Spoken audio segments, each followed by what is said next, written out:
आणि नागपूरच्याच Hudkeshwar police station हद्दीत एका 15 वर्षीय तरुणीला प्रेम जाळ्यात ओढवून तिचं दीर्घकाळ लैंगिक शोषण केल्याचा आणि तिचा अश्लील फोटो सोशल मीडियावर व्हायरल करण्याची धमकी दिल्याचा धक्कादायक प्रकार समोर आलाय। या पीडितेच्या तक्रारीवरून पोलिसांनी आरोपीविरोधात विविध कलमान्वये गुन्हा दाखल केलाय आणि त्याला अटक केली आहे।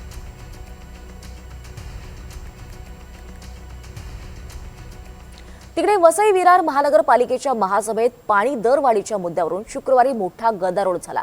वाढीव पाणीपट्टी रद्द करून सभागृहातच ठरावावर मतदान घेण्याची मागणी विरोधकांनी केली आहे। तर ही दरवाढ प्रशासकाच्या कार्यकाळात झाल्याचं सांगत सत्ताधाऱ्यांनी शासनाच्या योजनांसाठी निधी उभारण्यासाठी ती आवश्यक असल्याची भूमिका मांडली आहे। दोन्ही बाजूंमध्ये शाब्दिक चकमक झाल्यानंतर भाजपच्या नगरसेवकांनी निषेध म्हणून सभात्याग केला।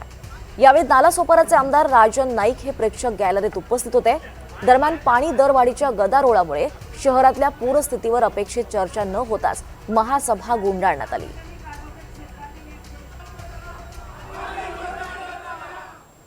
तिकडे एफडीएनं राज्यभरात भेसळयुक्त खाद्यपदार्थ, बनावट सौंदर्य प्रसाधनं, दूध आणि दुग्धजन्य पदार्थ यांची झाडाझडती सुरू केली आहे। मुंबई महापालिकेकडून सुद्धा आता मुंबईतल्या हॉटेलची झाडाझडती घेतली जाणार आहे। भेसळयुक्त खाद्यपदार्थ आढळते तर संबंधित हॉटेलचा परवाना रद्द करण्यात येणार आहे।